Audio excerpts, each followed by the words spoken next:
Pistonné deuxième partie, le Grand Prix de Miami est désormais derrière nous et nous on se concentre sur la suite mais on va revenir aussi bien en arrière. Bref, c'est incompréhensible pour vous parce que moi j'ai le sommaire en tête et vous allez mieux comprendre un peu plus tard dans cette émission de quoi on veut parler. On retrouve bien sûr Tic et Tac, Hamza Ramani, Brice Germain côte à côte. Ça a été musclé pendant le débrief. Je pense que ça le sera tout autant aujourd'hui. Ouais, il s'est pas resté calme. Je suis pas sûr. Il s'est pas resté calme. Ah ouais? Moi, je suis très serein, moi. Je suis en froid avec lui, là. On sent une sorte d'animosité. Et puis un invité, et je suis très content de l'accueillir aujourd'hui, monsieur Guillaume Nedelec, journaliste à Ouest France. Mais moi, j'ai plutôt tendance à t'appeler la Bible. Parce que franchement, non mais c'est vrai, c'est pas pour faire, tu vois, dans le Michel Drucker de la Formule 1, mais tu as une culture sport automobile et Formule 1 absolument exceptionnelle. Et ça fait longtemps qu'on voulait t'inviter justement pour parler des anciennes voitures qui n'ont aucun secret pour toi. Bah, j'espère que je suis un peu moins chiant que la Bible quand même. Non, c'est super. Bah, c'est vrai que ça fait un petit moment. On parlait de course de temps long tout à l'heure. Bah voilà, tu vois, nous c'est notre course du temps long. On a mis un temps fou à mettre ça. Ça fait un an quoi qu'on essaie de. Exactement. En fait, pour la petite histoire, on s'est croisés. On a commenté le Grand Prix de Monaco historique ensemble. On a passé 4 heures, 5 heures à des Coty. Et exactement, notamment. Et voilà, digresser tout autour, bien sûr, de l'histoire de la Formule 1. On s'était dit, il faut absolument qu'on fasse une petite rubrique.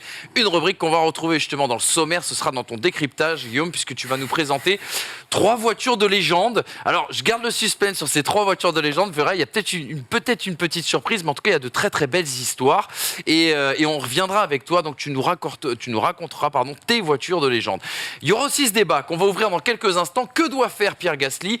C'est un petit peu la question sur toutes les lèvres et je vous propose qu'on ne perde pas de temps et qu'on lance justement ce grand débat.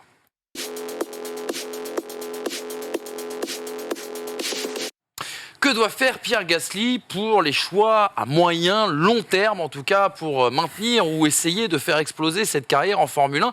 Une question qui nous est venue en tête, motivée aussi par une déclaration, celle de Pierre Gasly himself. C'était il y a désormais quelques jours. Il a accordé un long entretien au site The Race Fan et il disait ceci: je vois Charles dans une Ferrari, je vois Max dans la Red Bull, George dans la Mercedes, Lando dans la McLaren. Je me suis battu avec ces gars-là toute ma carrière. Je sais que c'est là qu'est ma place et je veux avoir ma chance d'être aussi dans cette position. C'est pour ça que je me réveille tous les jours, que je m'entraîne tous les jours. Pourquoi je fais attention à ma nutrition, mon sommeil, ma récupération, chaque détail, c'est parce que je veux me battre au sommet avec les meilleurs pilotes. Du coup, on va ouvrir cette première page du débat sur justement la situation de Pierre Gasly au sein de chez AlphaTauri et peut-être la peur de l'oubli. Regardez plutôt avec ce tableau et ce petit récap. On rappelle qu'il est sous contrat avec Red Bull, le groupe Red Bull bien sûr, jusqu'à la fin 2023. Il a battu le record de longévité dans l'écurie sœur de chez Red Bull avec 79 Grands Prix. Une AlphaTauri, on l'a dit, plus en retrait. La F1, on le rappelle aussi, à la mémoire courte. C'est-à-dire que s'il reste un peu trop au fond, peut-être que les grands décideurs pourraient l'oublier. Et puis, on le rappelle, AlphaTauri qui est quand même une structure assez limitée, avec des espoirs limités par rapport à l'ambition dont vient de nous parler Pierre Gasly. Et puis, l'autre constat, il l'a fait lui-même, c'est les baquets qui sont bloqués à long terme. Verstappen, Norris, Russell, Leclerc ont verrouillé, on va dire, des contrats à moyen-long terme chez tous les top teams. Un numéro 2 potentiellement trop dangereux. Est-ce que, justement, c'est comme ça que peut être perçu Pierre Gasly? Et est-ce que Pierre Gasly n'est pas un petit peu dépendant de l'arrêt des boomers, comme ça que je l'appelle, c'est-à-dire du départ de Hamilton, du départ de Alonso, du départ de Sébastien Vettel? Mettons la question de Red Bull de côté pour cette première partie. Évoquons justement tout le contexte que vit en ce moment Pierre Gasly. Qu'est-ce que t'en penses, toi, Guillaume? Alors moi, Pierre Gasly, je pense que c'est un garçon qui a eu un déclic. Malheureusement, au moment où il s'est fait mettre un peu à la porte de chez Red Bull, il avait quand même eu Alors on va pas dire qu'il a eu une carrière facile, parce qu'à chaque fois que la F1 s'est rapprochée, il y a toujours eu un Helmut Marko pour lui mettre un coup. Je me souviens quand il l'envoie au Japon, on peut se dire, là, on verra jamais Pierre Gasly au Japon. Il fait une saison, mais extraordinaire, la Super Formula quand même, faut s'y adapter, faut s'adapter aux Japonais, faut les comprendre. Il arrive chez Toro Rosso à l'époque, un peu par hasard finalement, parce que ça se passe pas, je sais plus comment ça se passe le contexte, mais je crois qu'il arrive en fin de saison, oui. Parce que il doit y avoir un des pilotes qui remonte.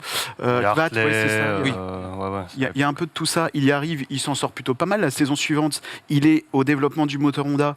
Il fait quand même une saison qui est plutôt très bonne, qui vaut de monter chez Red Bull, et ça se passe pas bien parce qu'il y a Max Verstappen, parce que c'est un numéro 2 qui est peut-être un peu trop bon justement, et puis il revient chez AlphaTauri pour le coup, et là il explose, et je trouve qu'en termes de leader, en termes d'émotion qu'il a amené à cette équipe, il a vraiment pris la mesure de AlphaTauri. Aujourd'hui, je pense qu'AlphaTauri, par contre, n'a plus Pierre Gasly. C'est beaucoup plus loin dans la hiérarchie. Et là-dessus, on a pu voir les capacités de meneur de Pierre Gasly. Mais des fois, j'ai un peu peur que ce soit un peu ce genre de pilote, un peu comme Fisichella, un peu comme Trulli, qui étaient des très très bons pilotes et qui ont un petit peu du mal à passer cette espèce de comment dire, de plafond de verre, ouais, les de grosses plafond de écuries. verre. Mais peut-être parce qu'on leur donne pas vraiment leur chance aussi. On les met pas dans une position d'être un vrai leader. Pour le coup, Fisichella, Trulli se retrouve à côté d'Alonso. Donc, pour moi, la vraie opportunité, ce serait plutôt d'aller voir ailleurs. Mais pour aller où? Et comme on le disait, le plateau, pour moi, il est fermé pour l'instant. À part si Hamilton dit à la fin de la saison, j'en ai marre, je m'en vais. Mais on va chez Mercedes, qui finalement aura fait une saison moyenne, qui ne sera pas tout à fait le Mercedes qu'on connaît. Et après, il faut remettre en place une structure comme Hamilton a pu le mettre en place autour de lui pour gagner. Donc, je ne vois pas trop quelles sont les opportunités pour lui. À un moment, je me suis dit peut-être chez Ferrari. Et puis, Il est peut-être pareil. trop dangereux, justement, comme numéro 2. Après, c'est pareil, c'est un problème de riche. Est-ce que on préfère, peut-être que chez Ferrari, on préférerait avoir 2 numéros 1 et être capable de vraiment se battre tout le temps pour la victoire. On l'a peut-être vu sur la course de Miami. Mais peut-être qu'on préférerait avoir ce problème à gérer chez Ferrari, justement. Gasly, pour revenir sur ce que disait Guillaume, Gasly, il y a eu une fenêtre de tir qui a duré 9 ou 10 courses chez Red Bull face à Max Verstappen, le chouchou de Red Bull. Je ne suis pas sûr qu'on peut appeler ça réellement une fenêtre de tir. Ça a été très compliqué. On lui a fait comprendre qu'il était là pour aider Max. Et à partir de là, un pilote qui avait 1 an et demi d'expérience, je crois, en F1, pas plus, une saison et quelques Grands Prix, on ne le met pas dans les meilleures conditions. Maintenant que ça s'est passé, on ne va pas revenir là-dessus, on sait ce qui s'est passé.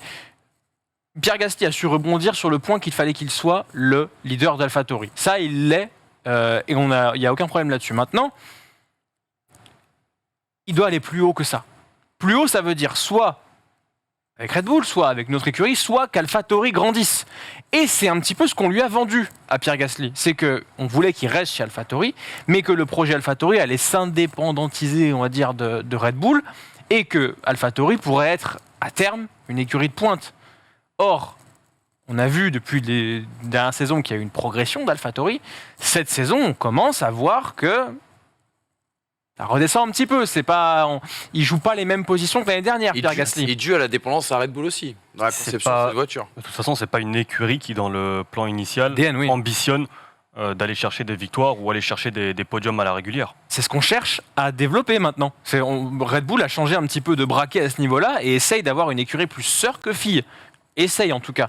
Mais s'ils veulent garder Pierre Gasly, ils ont quand même le devoir, soit de faire upgrader cette écurie AlphaTauri, soit de proposer quelque chose avec Red Bull. Mais sinon, ils vont le perdre à un moment donné. Et si lui s'accroche à ce bac AlphaTauri alors que l'écurie descend, effectivement, là, on a un vrai risque d'oubli. Parce que le nombre de pilotes, comme tu disais, plus grande longévité chez AlphaTauri. Le nombre de pilotes qui sont passés chez Toro Rosso avant et qu'on a oublié, le cimetière, il est plein, des Sébastien Buemi, des Jaime Alguersuari, des Jean-Éric Vergne. Il y en a plein, la poubelle, des mecs qui ont été gardés 2 ans par Toro Rosso et qui n'ont pas fait ce step-là. Donc soit cette politique d'AlphaTauri grossit réellement et on a un leader et ça sert à quelque chose d'avoir un pilote numéro 1, soit c'est une carotte qu'on lui met, on lui fait croire quelque chose et à la fin, il va se retrouver sans baquet et aux oubliettes. C'est compliqué, honnêtement. Le problème, c'est que Pierre Gasly, il a pas de... Enfin, je vois pas de moyen de pression qu'il peut éventuellement mettre chez Red Bull. Parce qu'effectivement, comme tu le disais, tous les baquets intéressants pour lui, ils sont pris. Donc ça veut dire que Pierre Gasly, il est bloqué en fait. Il est dans une situation où le temps passe. Il y a le risque effectivement qu'AlphaTauri perde en compétitivité par rapport à ce qu'on a vu la saison dernière, qui était une saison exceptionnelle et qui était la meilleure saison de l'histoire de Toro Rosso AlphaTauri. Et tu te retrouves dans une situation où Gasly, on le voit tous, on le sait tous, mais comme beaucoup, il a les qualités. Sergio Pérez, il a attendu la fin de carrière pour avoir cette opportunité chez un top team. On va me parler de McLaren 2013. McLaren 2013, c'était pas une grosse. Enfin, c'était la structure McLaren, mais c'était pas la voiture performante qui pouvait lui permettre d'aller chercher des victoires. Là, Gasly, il est dans une situation compliquée parce qu'en fait, il est coincé, il sait peut-être pas quoi faire. Effectivement, t'en parlais tout à l'heure, Ferrari maintenant c'est verrouillé chez les deux pilotes. Mercedes, sauf départ de Lewis Hamilton, à titre personnel, j'y crois pas à très court terme. C'est pris. Red Bull, Perez, ce sont les déclarations encore ces derniers jours et ces dernières semaines. Il fait du bon travail. La logique voudrait qu'il soit prolongé. Il reste quoi ? Il reste McLaren, éventuellement, mais il y a le chouchou Lando Norris. Est-ce que tu repars chez une écurie qui a le troisième meilleur pilote de l'histoire en plus chez McLaren? Est-ce que tu pars... Ça va durer, ça. Tu te retrouves... Ah non, mais ça va faire la saison, je vous préviens. Je vais vous agacer, mais ça va faire la saison. Il reste quoi ? Il reste éventuellement Alpine. Mais est-ce qu'Alpine, aujourd'hui, c'est une écurie qui te garantit d'aller chercher des victoires? En tout cas, l'ambition de Gasly, il ne cesse de le répéter, c'est d'aller chercher un titre mondial. Est-ce qu'aujourd'hui, aller chez Alpine, Je tu as une garantie d'aller chercher... toujours intéressé par mais Pierre Gasly. Même si Alpine dit qu'il y a 100 courses, bon, ça on en parlera un jour lors du débat Alpine, mais eux en tout cas ont l'ambition d'aller chercher ce titre mondial. Mais est-ce qu'aujourd'hui chez Pierre Gasly c'est un risque d'aller chez Alpine peut-être? Est-ce qu'Alpine déjà est intéressé? Ça c'est la question, parce qu'en plus tu vas prolonger Alonso, et en plus tu as Piastri, on n'en parle pas, mais Piastri ils ont aussi leur petit protégé. Il est coincé, Pierre Gasly. Il est coincé. Donc, est-ce que quitter la Formule 1, c'est une option? Je suis pas sûr que lui en ait l'envie. Est-ce que faire une carrière à la Jean-Éric Vergne, aller chercher un titre de champion du monde de Formule 1 ou aller dans une autre discipline, ça pourrait le contenter? J'en suis pas non plus persuadé au vu de ses déclarations. Il est focalisé sur le titre de champion du monde de Formule 1. Il est coincé. Il y a éventuellement une... Mais c'est un pari. Aller chez Williams et espérer. Si une 11e écurie arrive... Pourquoi pas être le symbole d'un nouveau projet comme Romain Grosjean l'était chez As? Mais là aussi, c'est un énorme risque.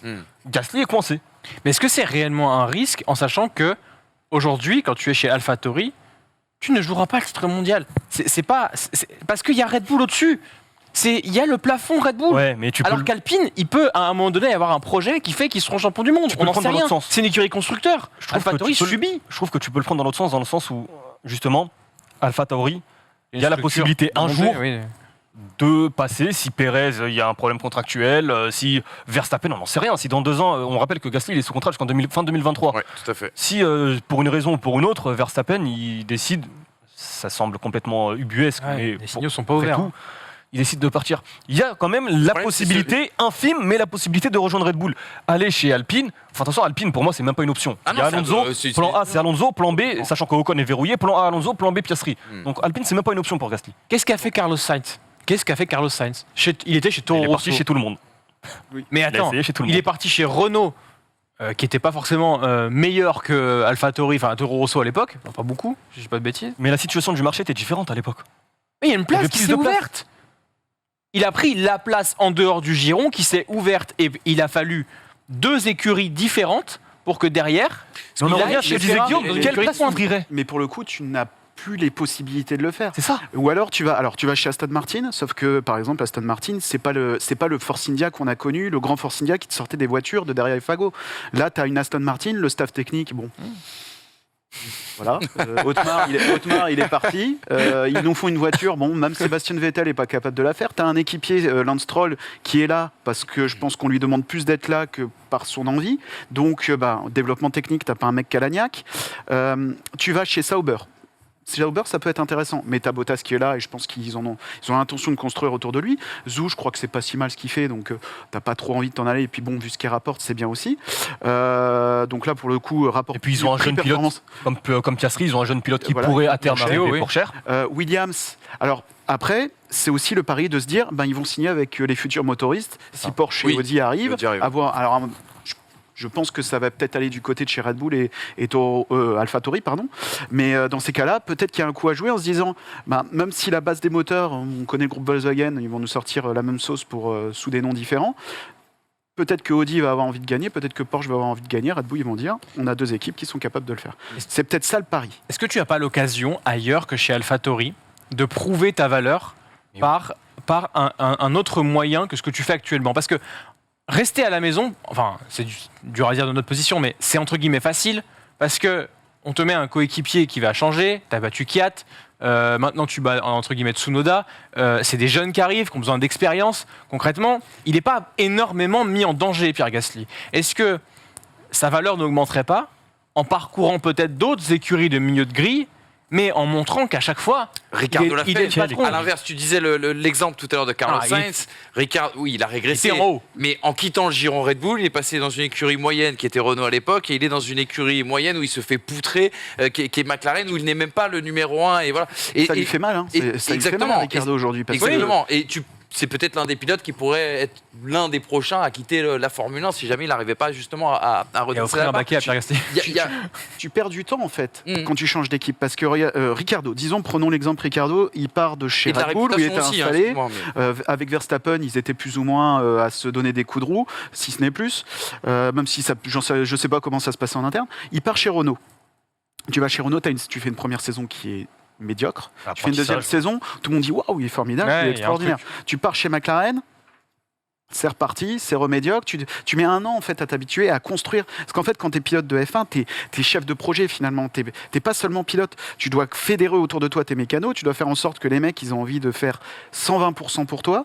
Il faut que ton ingénieur ait envie de faire 120% pour toi. Et en plus, il faut que ton ingénieur, il se dise, lui, techniquement, dans ce qu'il apporte, c'est vraiment hyper bien, on peut changer la voiture pour lui. Ce qui en F1 est quand même un peu compliqué.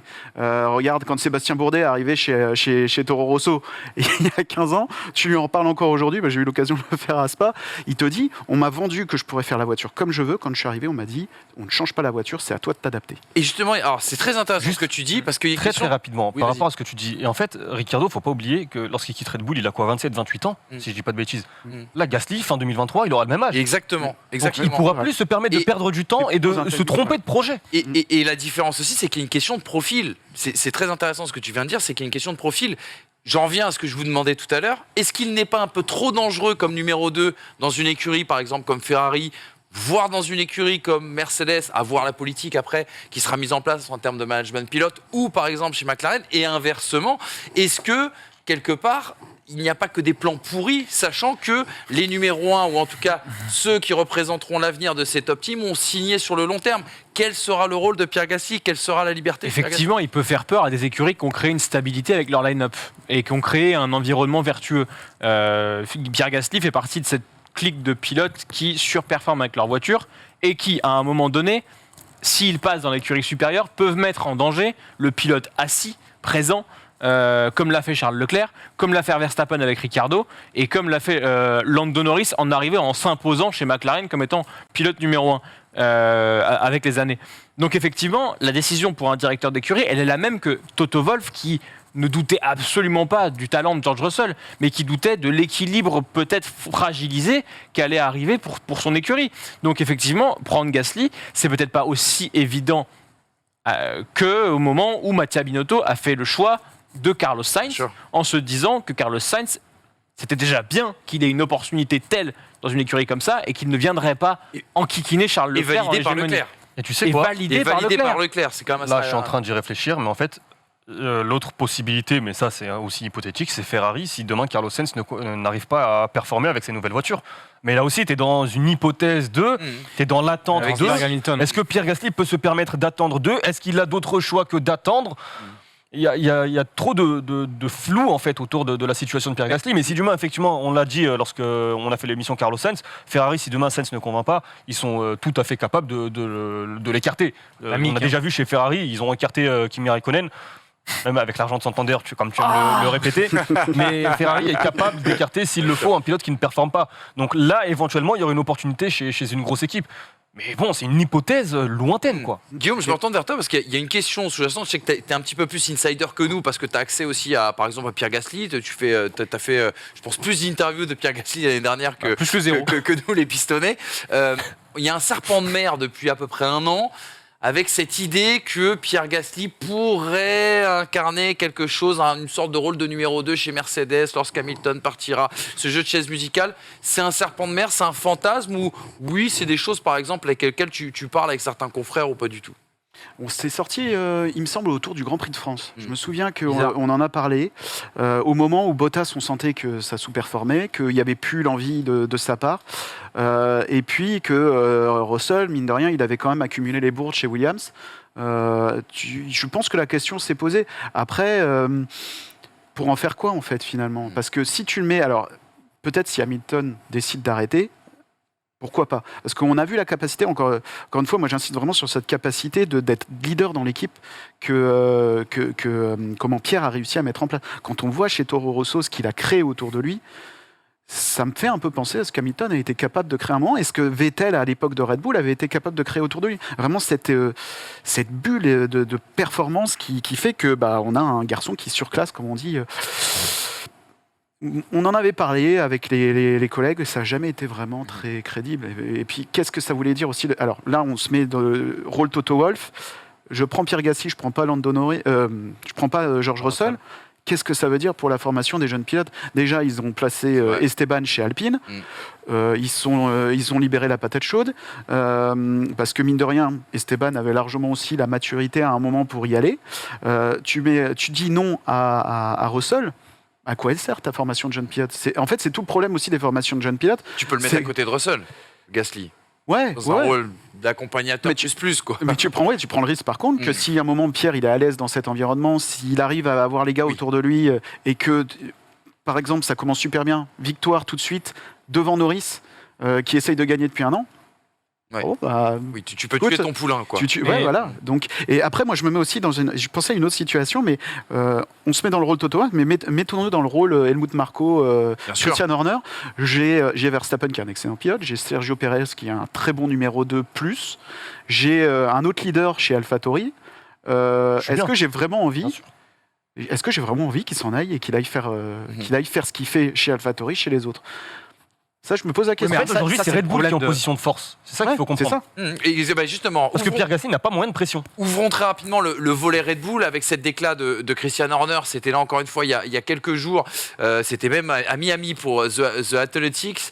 C'était le 7 mai dernier. Sergio a fait du super boulot, a déclaré le directeur. Ça, c'était bien évidemment pas dans les propos de Christian Horner. Tout le monde est content de lui dans l'équipe. Si nous devions prendre une décision aujourd'hui, bien sûr, nous voudrions le prolonger aussi longtemps qu'il fera ce qu'il fait. Ce sera une évidence. Le mot est lâché, le mot est fort. Très rapidement, le tableau pour bien vous repréciser cette relation entre Red Bull et Pierre Gasly, toujours un petit peu étrange. Est-ce qu'il va prendre l'éternelle carotte? Ça peut être vu d'ailleurs dans les deux sens. Pérez, on l'a dit, choix de raison à peu près à date. Il y a les questions de profil. Marco a dit qu'il trancherait de toute façon à la trêve estivale. Et cette question, je suis obligé de vous poser, quitter le giron Red Bull ou attendre? On a parlé des deux exemples, Sainz et Ricciardo. Aura-t-il véritablement le choix, notre ami Pierre Gasly, à fin 2023, à la fin de son contrat? On a vu que c'était assez compliqué, bien sûr, de s'exprimer là-dessus.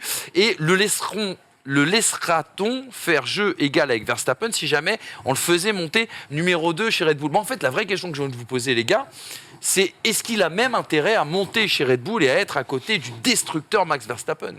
T'as plus de chances de gagner chez Red Bull que chez AlphaTauri. Ça, c'est une certitude. T'as plus de chances d'accomplir ton objectif d'être champion du monde. Tu vois le nombre de podiums de Sergio Perez et le nombre de podiums de Pierre Gasly. Alors, podium, ça ne suffit évidemment pas à aller chercher un championnat du monde, mais on est dans la fiction. Mais demain, tu es chez Red Bull. T'as Max Verstappen qui, je ne sais pas, pour une raison ou pour une autre. T'es deuxième. Voilà, et puis, je sais pas, épidémie Covid, peu importe. On est encore une fois dans l'hypothèse, mais ça peut sembler complètement fou, mais on ne peut parler que d'hypothèse finalement. Parce qu'aujourd'hui, tu le disais très bien, Red Bull est en position de force. Red Bull a galéré avec Gasly en numéro 2. Red Bull a galéré avec Albon en numéro 2. On a fait une émission quel numéro 2 pour la Red Bull. Aujourd'hui, ils ont le pilote idéal qui performe, qui apporte une sérénité aussi autour de l'écurie avec Max Verstappen. Les voyants sont au vert. Donc Red Bull n'a pas intérêt à changer. Et puis les deux positions sont mauvaises.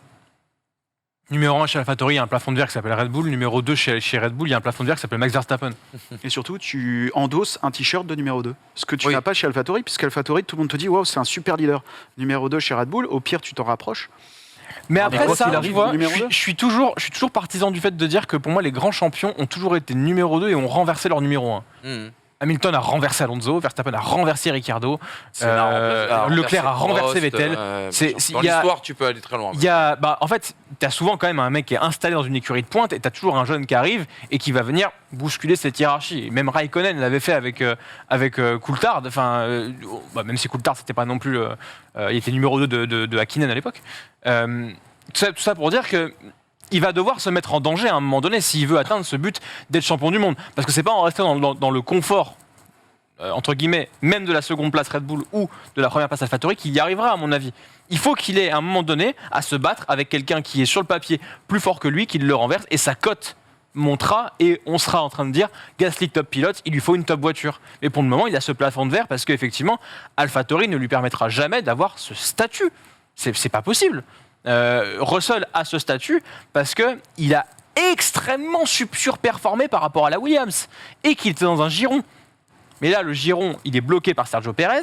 Et si ton employeur, il te dit concrètement, bah écoute, tu fais tellement bien ton travail en bas de l'échelle que j'ai pas envie que tu montes, bah, tu vas aller voir ailleurs. Tu vas pas rester 15 ans en bas de l'échelle dans une entreprise si on te donne zéro opportunité. Encore faut-il avoir les opportunités ailleurs. Encore faut-il que les entreprises embauchent. Et la toute petite différence, c'est que... On va parler chômage. J'ai l'impression Pôle d'être emploi. à une émission genre sur BFM Bourse. Oui. Plein emploi, monsieur Je les ne peux pas mettre les chiffres à côté. Avec les diagrammes. Les embauches Red Bull. Avec les montées, ouais. Et une petite différence avec ce que tu disais sur les profils qui ont renversé les numéros 2, c'est que c'était des gars qui arrivaient. Leclerc, finalement, il arrive, il est tout jeune, il a qu'un an dans les pattes. Hamilton, quand il arrive, il est tout nouveau. Vettel, Rookie. quand il arrive, il est tout nouveau.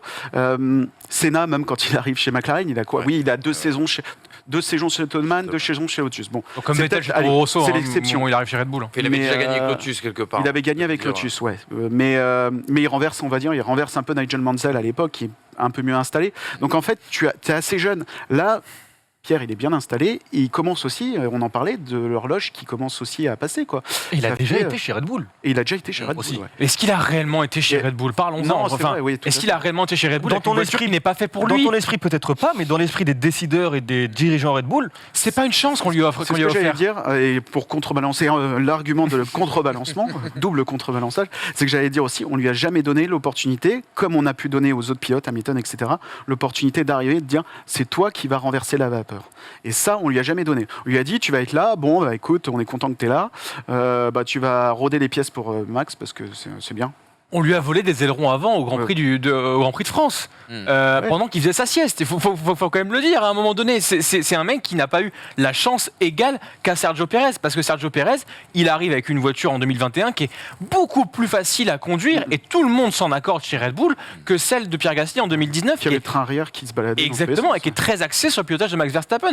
On la disait très dur, 2021, tout le monde dit qu'elle est beaucoup plus malléable, qu'elle est beaucoup plus agréable à conduire. Est-ce que Sergio Pérez ne se serait pas fait virer au bout de 6 mois en 2019 parce que la voiture était inconduisible ?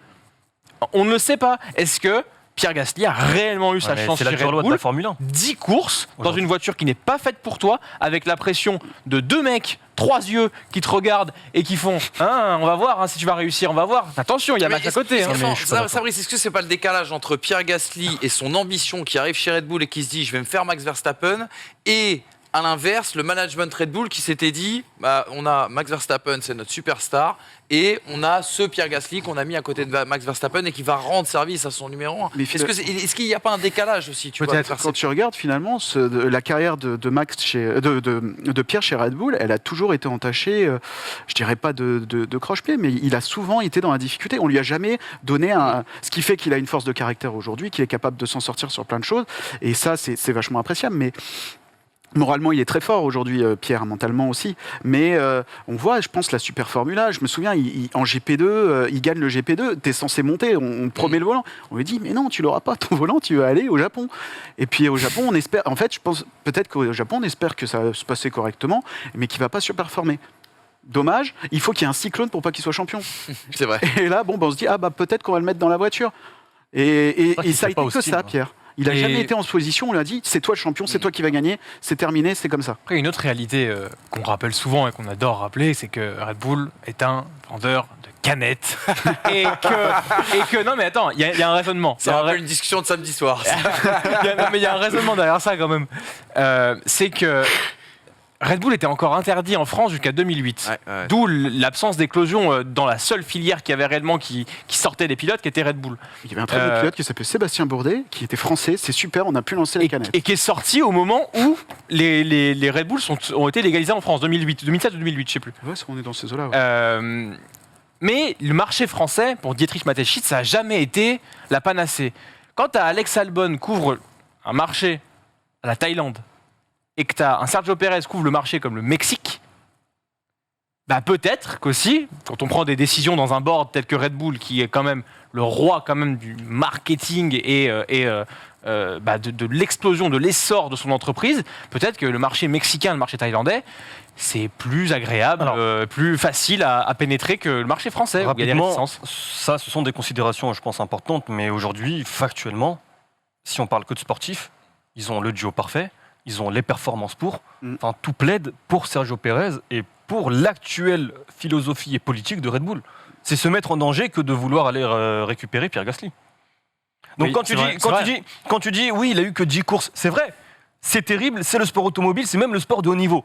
C'est triste, tu peux aller manifester si tu veux, mais aujourd'hui, après toutes les galères qu'ils ont eues justement pour avoir ce numéro 2 et pour avoir un numéro 2 performant, capable d'aller concurrencer la voiture, en l'occurrence Mercedes à l'époque, tu te retrouves avec un line-up qui performe.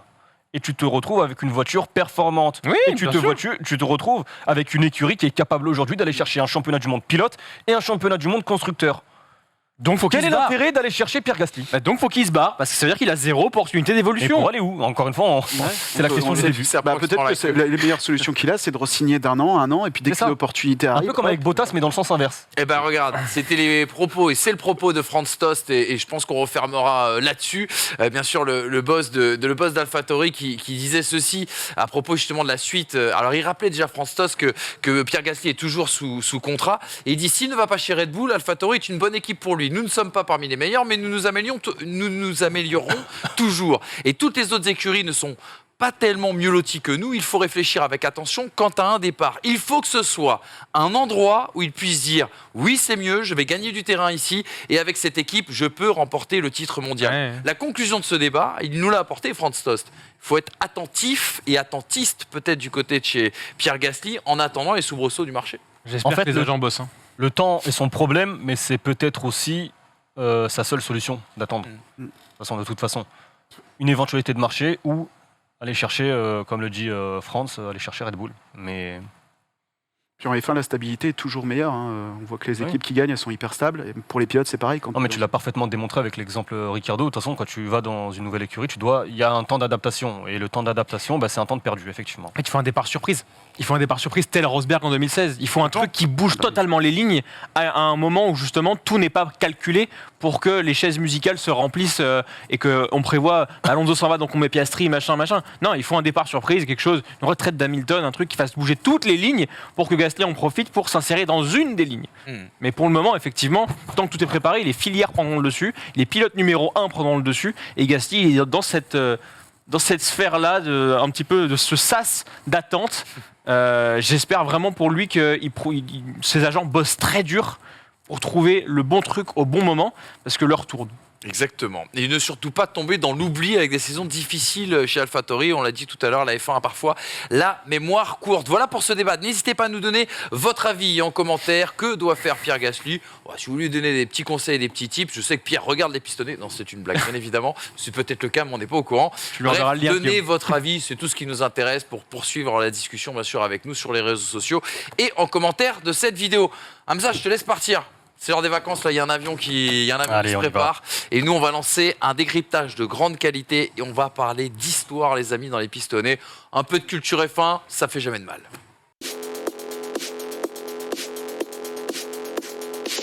Le décryptage, je vous l'avais promis, on va parler d'histoire aujourd'hui, on va parler de voitures qui ont marqué l'histoire. L'accroche un peu dans l'actualité, il faut le dire, c'est qu'on va rentrer dans la grande saison des Grands Prix historiques.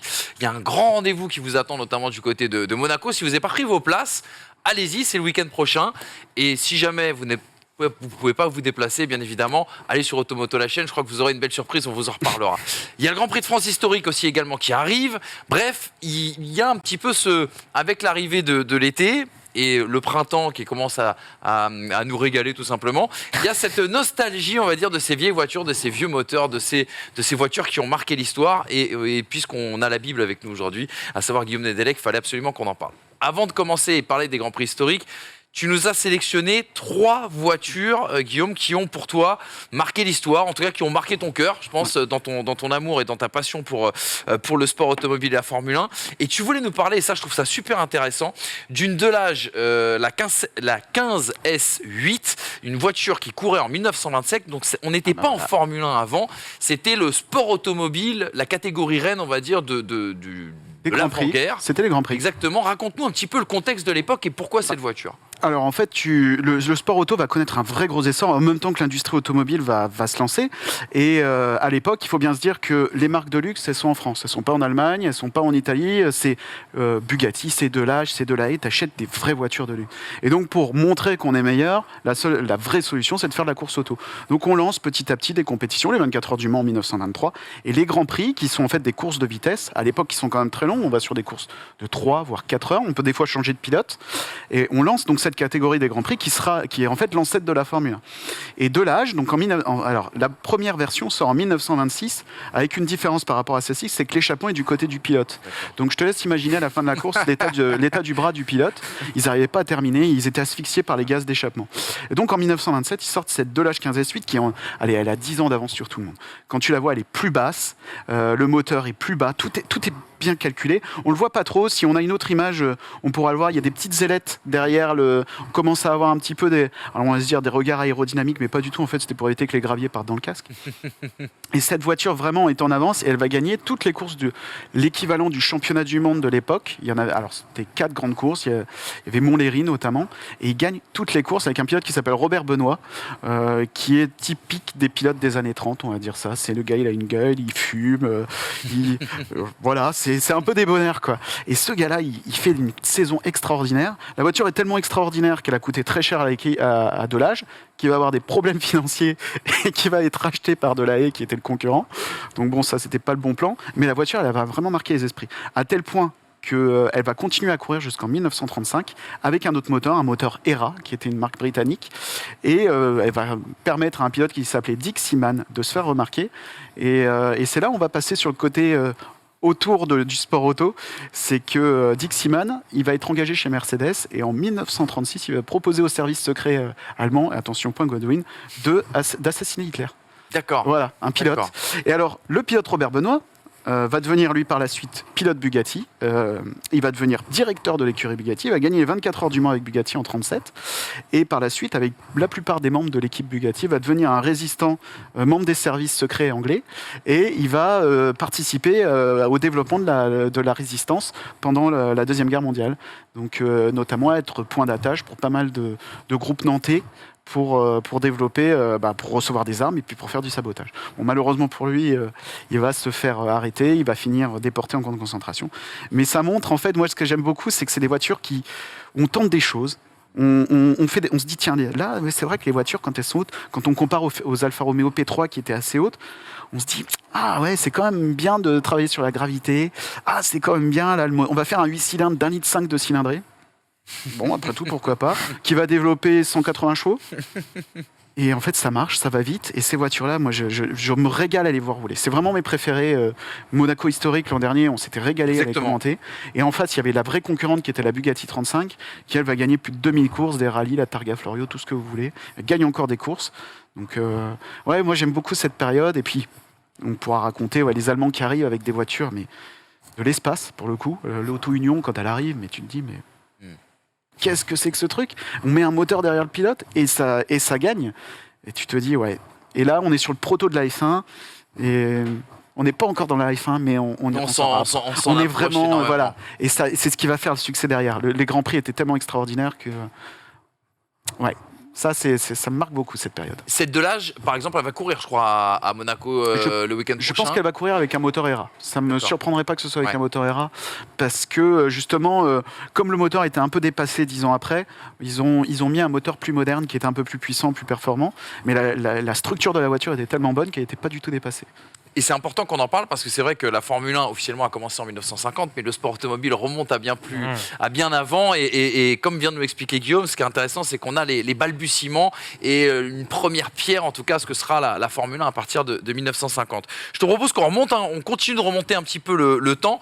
Tu voulais nous parler de la Lotus 49, qui est une voiture, on va dire, égérie de la fin des années 60. Ouais, c'est ça. Alors là, tu vois, tu as un changement. Là encore, on est en plein moment. Alors là, on a une Lotus 49. C'est la première version de la Lotus 49. Donc on voit. En plus, c'est bien. C'est un profil, c'est parfait. Et même du dessus, c'est parfait aussi. On voit plusieurs évolutions techniques qui sont arrivées. Donc depuis 10 ans, on met les moteurs à l'arrière, définitivement. On s'est rendu compte que c'était ce qu'il y avait de plus performant. Et on a ce moteur qu'on voit très bien, donc ce V8, qui est le V8 Cosworth DFV, qui en fait apporte une révolution dans la F1. C'est que c'est un moteur qui est porteur. C'est-à-dire que tu n'as plus besoin d'avoir un châssis sous ton moteur. Le moteur, en fait, en lui-même, est assez rigide pour être ton châssis. Et ça permet de faire des voitures plus légères, des voitures qui sont très rigides. Et en fait, pour moi, c'est la F1 moderne. On y entre. Parce qu'il va y avoir une deuxième étape qui va arriver sur cette voiture. C'est la B qui va avoir des ailerons. Parce que l'aérodynamique rentre dans cette période en activité. C'est Ferrari qui fait la première F1, c'est la 312 si je ne me trompe pas. Mais les ailerons arrivent, donc on va voir. On se rend compte qu'avec les pneus, on n'a pas assez de connaissances encore. Ça va arriver un peu plus tard pour que les voitures tiennent bien la route. Donc pour gagner du temps, on se dit on va les plaquer au sol. Et là, on arrive avec ces voitures, avec ces grandes plaques partout. Et troisième étape sur cette voiture. Qui permet d'arriver dans la fin on va dire du prototype de la F1 moderne. On a les sponsoring qui arrivent. Là, on est sur une Team Lotus. Donc, la voiture, elle est bleue, elle est verte parce qu'elle représente les couleurs de la Grande-Bretagne. Il y a le jaune qui était représentatif du Team Lotus, mais c'est tout.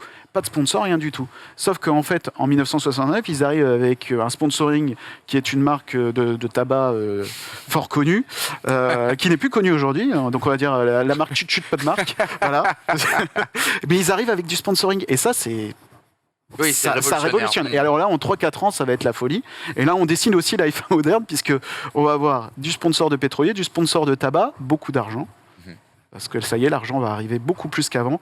Et finalement, c'est la F1 jusqu'on va dire en 2010. Les manufacturiers de tabac, c'est... même début 2000, oui, tu as raison. 2010, c'est là que ça et même on voit encore que le serpent de mer est toujours là, parce que Ferrari il travaille toujours avec un des producteurs. Donc finalement, c'est ce qui va. On peut construire le business de la F1. Et cette voiture, elle fait un son extraordinaire. Il y a Jim Clark qui l'a piloté, on a Graham Hill, on a des pilotes extraordinaires qui ont été au Et c'est une œuvre de Colin Chapman. Là, on est dans le génie absolu de Colin Chapman. Et ouais, c'est cette caisse autoporteuse et qui va finalement révolutionner, pour moi, comment on construit une F1 et comment on construit une voiture de course.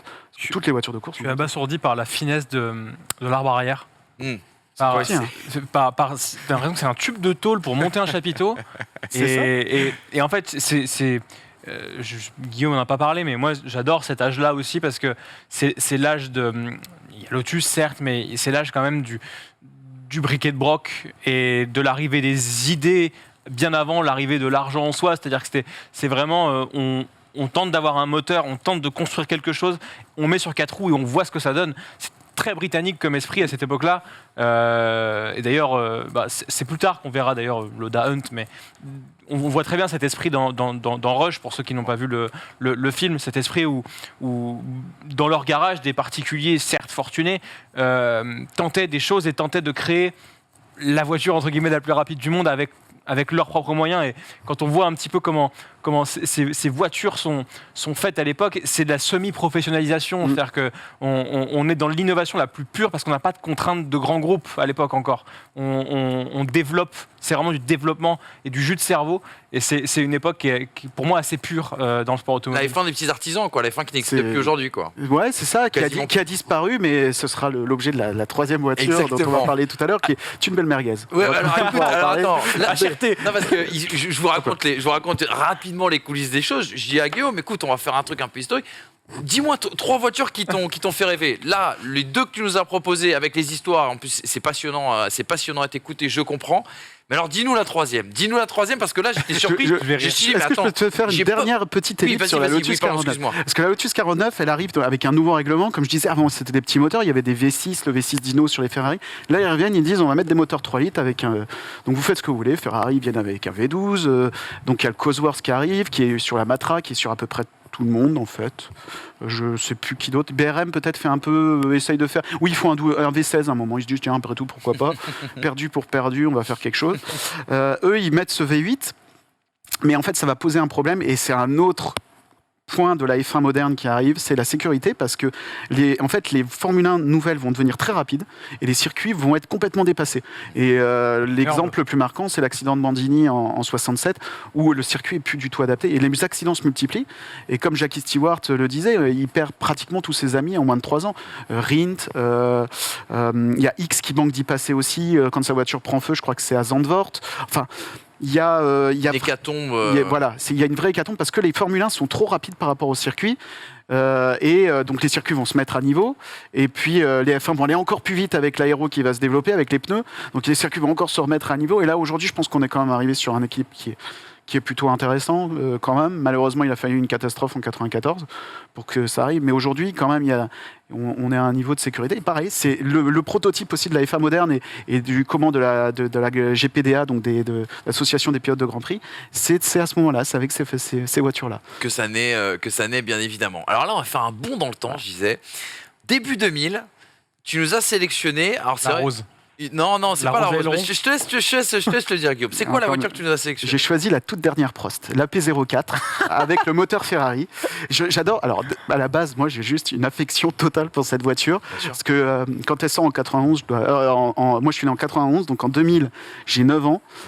Pour moi, c'est la plus belle voiture. Et je la trouve encore très jolie, presque plus jolie que la Prost Peugeot d'avant, qui était couverte de sponsors. Oui. Là, il n'y en a plus. Tout le monde s'est barré. Qui était une catastrophe d'ailleurs, 2000, ouais. Ouais, le moteur Peugeot qui était une cata. Mais alors pour le coup, pour en avoir parlé avec Olivier Panis, il m'a dit que le moteur Peugeot, il était très souple, il était très agréable. Il aurait mérité d'aller un peu plus loin. Malheureusement, il y a de la politique. Et ça, en fait, c'est ça. C'est ça ce que j'adore. C'est la belle France. Voilà. C'est que Alain Prost, il a une vraie volonté de faire. Il a un projet. Au début, il me semble qu'il est associé à McLaren avec Ron Dennis, il est censé avoir des moteurs Mercedes. Oui. Et puis en fait d'être l'écurie de jeunes pilotes de McLaren. Ça part bien, c'est une bonne idée, le nom Prost, etc. Il reprend Ligier qui est quand même pas si mal. Et puis donc il reprend l'écurie, donc c'est en 97. Ouais. Dans les tractations, en fait, il y a Jacques Chirac qui arrive, qui lui dit écoute Alain, ce serait bien de faire une équipe française, la France, la France éternelle, tout ce que tu veux. Ce serait bien de mettre un moteur Peugeot pour l'industrie. Bon, Prost, il n'est pas très chaud. Il accepte au dernier moment de faire un peu comme ça. Et puis, qu'est-ce que nous fait notre ami Jacques Chirac? Lui dit quand même, bon, il y aura des budgets, on va vous suivre, on ne vous laisse pas tout seul, Alain. Et qu'est-ce qu'il fait en 97? Il dissout l'Assemblée nationale. Il ne repasse pas. Et puis, derrière, j'ose pas. Il dit, non, désolé, on a C'est pas notre politique de faire ça. L'argent, on va peut-être le mettre ailleurs. Quoi. Il y a peut-être d'autres combats avant. Donc, Alain, il se retrouve bien arnaqué. Et puis du moteur Peugeot gratuit qu'il devait avoir, c'est un moteur payant. Et ça va coûter très cher parce qu'en même temps, il avait lancé un déménagement de l'usine à Guyancourt. Donc c'était, voilà. Et puis alors en France, il y a les 35 heures qui passent. Donc les 35 heures, quand on sait que dans une F1, allez à Enstone, vous allez voir, c'est une fourmilière. Donc bon, un peu compliqué. Donc il y a plein de choses comme ça en fait. Et à la fois, il y a le côté passion parce qu'il y a Jean Alési qui vient.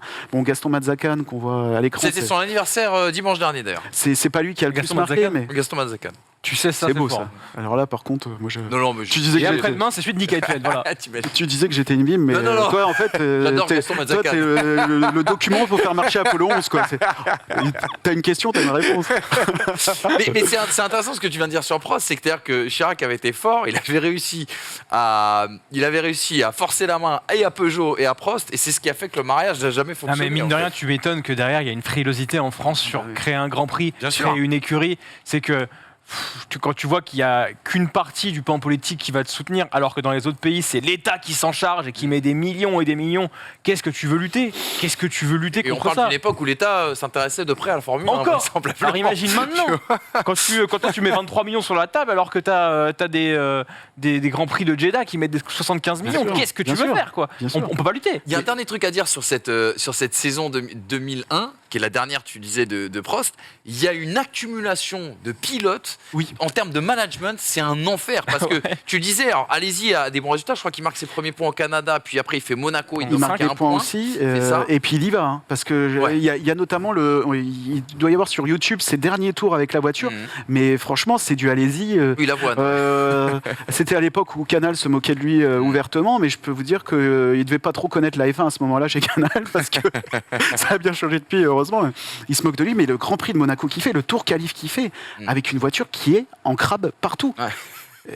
Qui est en crabe partout. Et tu Sauf te French. dis, mais waouh! Et il faisait rêver, il y avait un vrai fan club, il y avait. Puis le bleu est magnifique. Enfin, Ouais. cette voiture était belle, voilà. Et il s'embrouille avec Prost. Et Allez-y, il s'embrouille Prost. avec Prost, qui peut être un moment logique, quoi. La voiture, elle avance pas. Sur le plan technique, ça avance pas non plus. Tu sens que l'argent ne vient plus.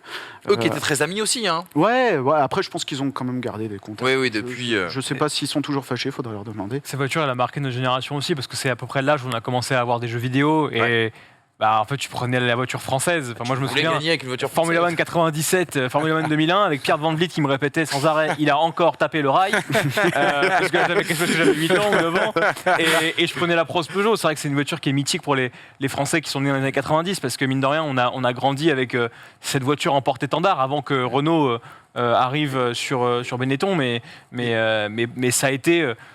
cette France perdante magnifique un petit peu qui est très nostalgique aujourd'hui. Et il Voiture. tente, et en fait, je pense, il y a le contexte aussi qui fait ça, c'est qu'en 2001, il y a Renault qui dit, nous, on va revenir pour être champion du monde. D'un seul coup, pour l'espoir français, tu te dis, C'est fini.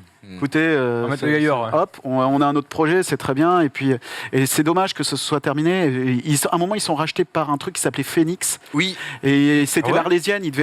En fait, ils reprennent les Ils devaient installations, relancer, comment ça s'appelle, l'intelligence, tout le dessin de la voiture de 2002. qui était déjà prévu, mais Qui qui était- n'avait pas été produite, je crois. Qui n'avait pas été 2002. produite, et ils étaient censés revenir. Donc c'était à un moment, il y avait l'Arlésienne Prost Grand Prix. On disait Auto Hebdo le mercredi, est-ce qu'il va y avoir 22 voitures sur la grille? Et ils sont surtout eu à Enza Frenzen, et Exactement. ça fait chaud. Qui avait fait une deuxième ligne, je crois, à Spa Ouais, cette sous la pluie. année-là. Et il cale. Et il faut se rappeler que Prost, à l'époque, le budget de Prost Grand Prix en 2001, c'était 50 millions d'euros. D'euros ou de francs? 50 millions d'euros. Titre J'arrive pas à des me rien rendre compte- j'arrive pas à me c'est rendre compte à rien l'époque du comment c'est. 50 millions d'euros, À l'époque, C'est le plus petit budget, je crois, Ah ouais en 2001. Ouais. c'est pas beaucoup. 50 millions d'euros, c'est ce qu'il faut pour Peugeot 8 ans après pour gagner au Mans. Voilà. Avec la 908. Là, tu fais une saison de F1. À titre Voilà. de comparaison. Et on se rappelle, je crois qu'il y avait le crash de Burti aussi. Bref, ça avait Ah été oui, une année noire. Ils crash avaient, de- je crois, le Grand ils avaient eu Prix. 5 pilotes, je crois. Le Grand Prix de Belgique, Oui, ouais, c'est tout, exactement. tout semble parti. Oui. On va dire, tant que le tour de chauffe n'est pas commencé, tout va bien. 4e sur la grille, Burti, je crois qu'il est 10e, 11e.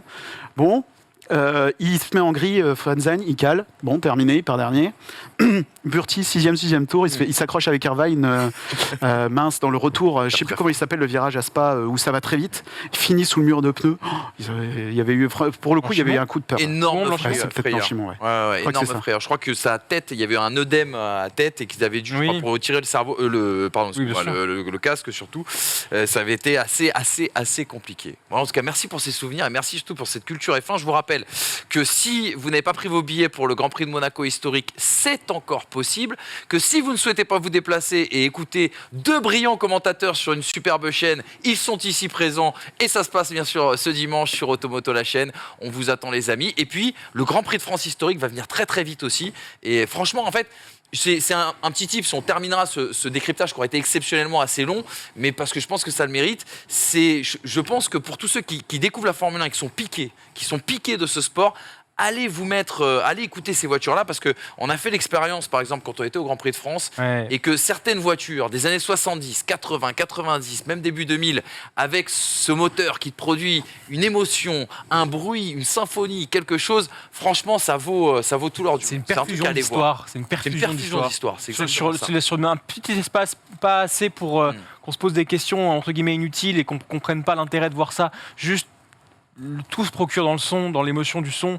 Et on comprend comment l'automobile a évolué juste en entendant 5 ou 6 voitures différentes passer. C'est exactement C'est ça. merveilleux. C'est exactement ça. Et je sais plus, je voulais. Pas payé, hein. Puis le V12 Matra, par exemple. Oui. Il faut écouter ça. Ouais. Faut y aller. Faut y aller. C'est comme on prend, par exemple, voilà, je sais pas, un petit caviar. Voilà. Mm. Et ben, le V12 Matra, il sort pas souvent, mais quand tu l'entends, tu te dis, ah ouais, quand même. C'est pas un V6 Voilà. turbo. Hybride. Oui, derrière, c'est. Je peux t'en touche. Une batterie de F1. Allez, il est pas si mal. Allez, il est pas si mal. Ce V6 Turbo, Ça va moi, mieux, ça va j'aime. mieux. Hein. Ouais, au tout 2014, début, c'était. Non, mais c'est sûr qu'on prenait une claque après le V8 qui hurlait à la mort à 18 000 tours, ou le V10 qui était. Ouais, Là, le tu V10, chialais. il était fou. Vous l'avez compris, c'est une réunion de nostalgiques anonymes aujourd'hui. Et on était très contents en tout cas de pouvoir partager tout ça. N'hésitez pas, là, encore une fois, en commentaire à nous parler des voitures qui vous ont marqué.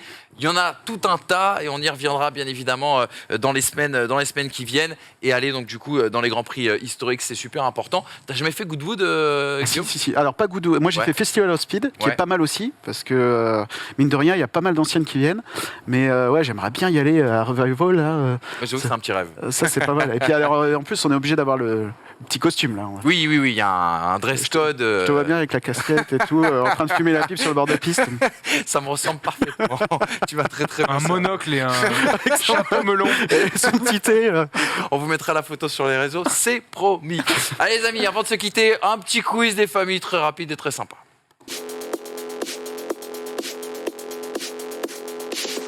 On est là pour jouer, mais en toute décontraction. Et en plus, le sujet, je ne vais pas vous mentir, la nuit a été très très courte. Il a fallu enchaîner, il a fallu trouver un sujet rapide. Et quand on a préparé le sujet Gasly, je me suis dit, et si on faisait l'énumération des pilotes qui ont disputé le plus de Grands Prix chez Toro Rosso et AlphaTauri compris. Waouh, ils ont tous à Prenons égalité les- à 50, tu sais. 5, 6. Prenons les 8. Les 8, voilà. Incluant. Le top 8. AlphaTauri et Toro Rosso. Honneur. Oui. je pense que Guillaume. pour commencer, on peut évidemment Pierre Gasly. Oui. Je crois que là, on est dans le bon. On est dans le bon. C'est celui qui en a disputé. le plus. Moi, Il faut savoir qui est pas parti trop vite chez Red Bull. Mhm. Daniel Kiat, je pense. Daniel Kvyat, c'est le deuxième à avoir disputé le plus de Grands Prix en effet chez AlphaTauri, chez Toro Rosso et le deuxième chez. Enfin bref, les deux cumulés, pardon. Je dirais ensuite, ça doit être Carlos Sainz.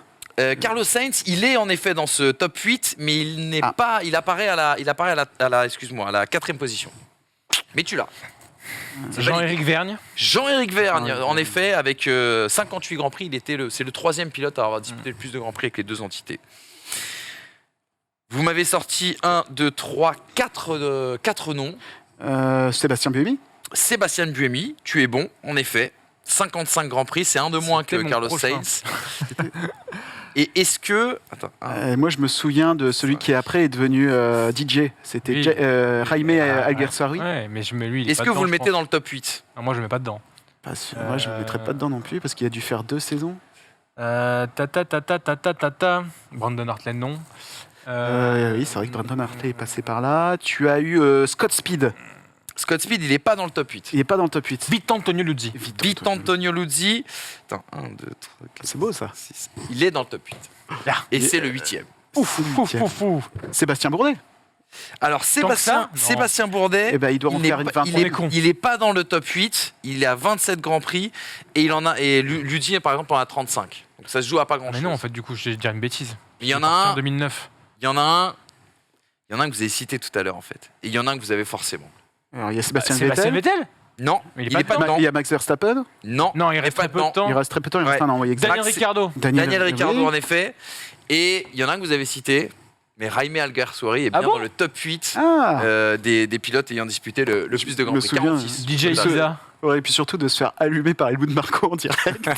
Il y a une vidéo qui traîne où il se fait mais allumer. Je sais plus ce qu'il avait fait. Oh, et puis l'autre il est Je crois que son Pour toi. premier Grand Prix, c'est celui où Massa se met le ressort dans la tête. ouais. Je crois que c'est Hongrie 2009, son premier Grand Prix. Où il Il me remplace semble- Sébastien Bourdet. Oui, Ouais, il me ouais. semble que Bourdet se fait virer après Silverstone. Pas de bêtises. Ouais, ça doit Et du coup, il commence. Première qualif, il est en caméra embarquée et juste après, Massa dans le mur. Je pense qu'un jour, et tu nous as donné un bon tip tout à l'heure sur le débat, il faudra faire un débat sur la filière Red Bull, mais avec l'expertise de Sébastien Bourdet, qui a beaucoup de choses à raconter. Après, Ah c'était bah, une autre époque, mais qui a beaucoup de choses à intéressant. raconter. Et puis, ce qui est bien avec Sébastien, c'est qu'il n'y a pas de filtre. Non, c'est ça. Lui, il est arrivé à une période, je crois qu'il y a 42 ans, il a la carrière que presque tout le monde voudrait avoir, mine de rien. Il a fait de tout, il a touché à tout ce qui pouvait se rouler. Et aujourd'hui, je pense que oui, il peut dire vraiment ce qu'il pense. Il arrive à Et le quel dit âge bien. en F1 Parce qu'il il est 4 fois champion de Champ Car, non? Pour moi, il doit avoir peut-être 28, 29, parce que ouais, il gagne 4 fois le Champ Car. Il est assez jeune, parce qu'en fait, il commence chez Renault. Il est dans la filière Renault, je crois. Mhm. Il gagne avec Supernova Oui, en et oui, t'as raison. F3000. Oui. Ça doit être 2001. Et 2002, ils doivent choisir le troisième pilote. Et alors, il y en a 3 pour le coup. Et j'ai découvert le troisième il n'y a pas si longtemps que ça et j'étais sur les fesses. Il y avait Franck Montagny, il y avait Sébastien Bourdet et le troisième, c'est Romain Dubat. Ah oui, que tout le monde a, enfin, Et qui- tout le monde a et- oublié, ouais, que les ça amoureux de m'étonne pas. F1... Et il a testé la Renault F1 et c'était très loin d'être ridicule puisqu'apparemment, il était dans les temps d'Alonso ce soir-là. D'accord, ça Donc, place en bonhomme. Enfin, en tout cas... Certaines références, pour certains. Pour certains. Merci les gars en tout cas pour cette super émission, plein d'anecdotes, elle était riche cette émission, on aime les belles histoires. Merci beaucoup Guillaume d'avoir fait la route jusqu'à chez nous. On se retrouve dimanche sur une autre chaîne pour d'autres aventures, mais je pense qu'on va se régaler. La Bible sera là. Merci beaucoup Brice, c'était Reste là, moi, vraiment bouge pas. top. Voilà, non mais on se retrouve sur une autre chaîne aussi également, mais dans 15 jours, parce qu'on aura rendez-vous sur Winamax notamment pour évoquer le Grand Prix de Barcelone. D'ici là, prenez soin de vous les amis, on a plein d'autres surprises encore dans cette saison 2022. On va se régaler jusqu'au bout. Ciao.